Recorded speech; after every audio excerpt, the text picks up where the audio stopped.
In the last video, we defined what a differential equation was. We'd also talked about what an order of a differential equation is. That's the value of the highest derivative. And we also talked about ordinary versus partial differential equations. And we also talked about what a solution to a differential equation is. Okay, so let's start off with a quick example here. Suppose I've got this differential equation. That's a plus sign there. Minus 6y equals t cubed. Okay, ordinary or partial. Did you all say ordinary? What's the order of the DE? Did everybody say 3? And then finally, is it linear? We actually didn't do a third order differential equation, but it is linear because each of the derivatives and the function itself only appears as itself or by multiplication by a function of t. Okay, in this case it's 1, 1, and minus 6. So actually this is a linear differential equation. Good. So when we're given a differential equation, given a DE, the big question is there a function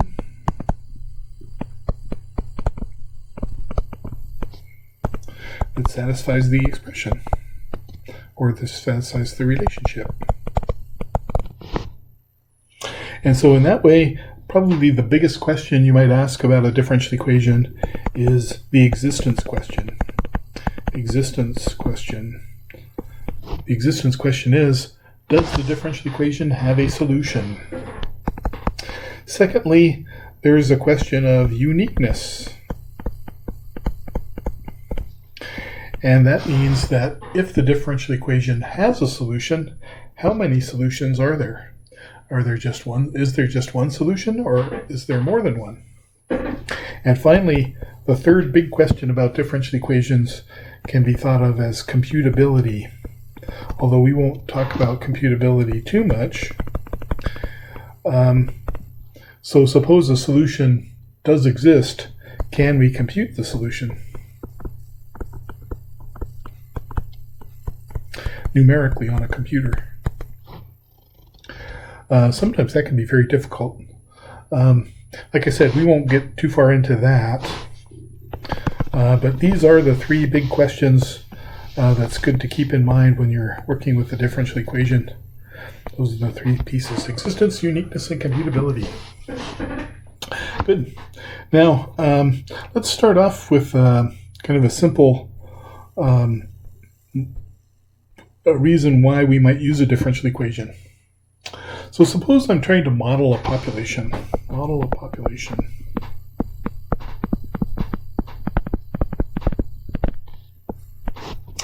And I've got a bunch of data on the population, and so I might be able to write in time my population might look, my population in time might be increasing probably in years, right?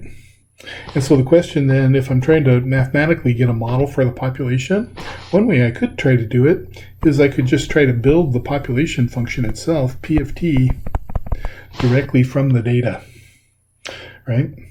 And so there are lots of methods we can use to do that. There's a lot of things in data science now that allow us to do this.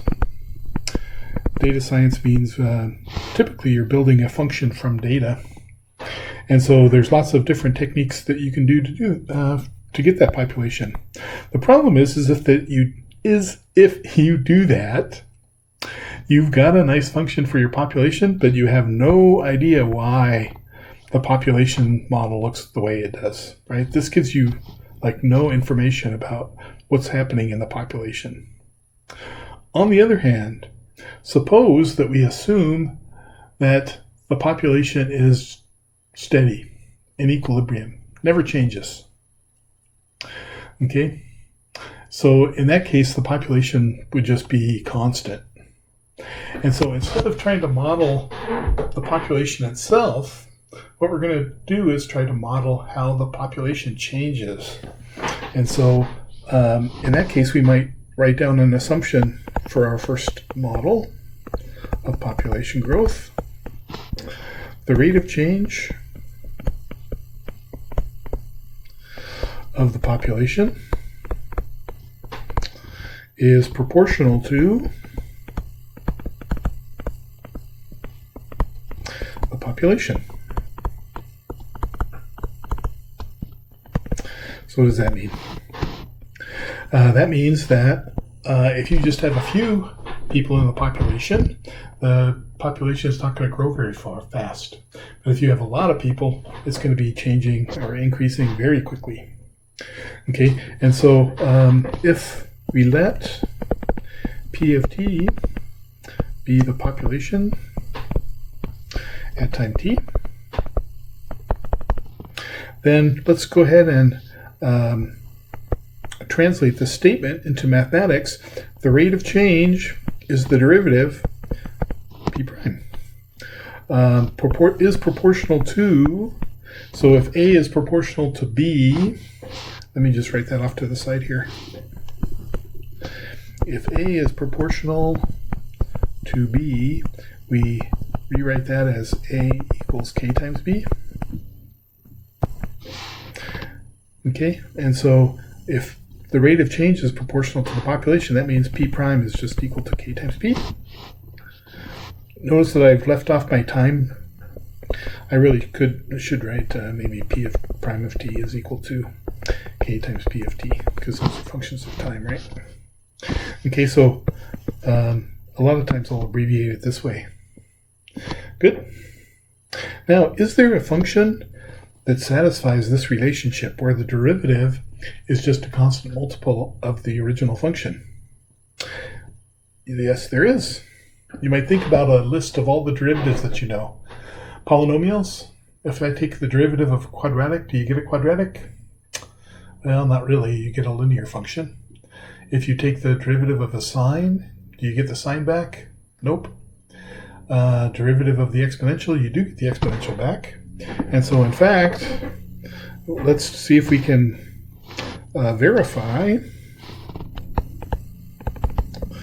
that the solution is P of t equals some arbitrary constant times e to the kt. Notice where that k is the same as this k, and the c is going to be arbitrary. Okay, so then P prime is kc e to the kt, and you'll notice that that is k times P of t. And so we have a solution to the differential equation. And so this is called the exponential growth model. Exponential growth model. And you may be familiar with those terms, exponential growth, because of the pandemic stuff that's been going on. Exponential growth is very fast. You do not want exponential growth happening in a population unless it's something good. For example, bacteria in a Petri dish, if there's just a few bacteria in the Petri dish, you'll have exponential growth until all the food is eaten, and then we'll have to try something else. In fact, we'll talk about it in just a bit. Good. Okay.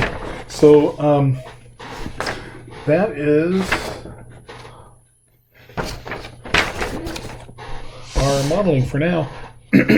I was just trying to think of whether I should get into the next example or wait for the next video, and I think I'm going to wait for the next video. So I will see you in the next video.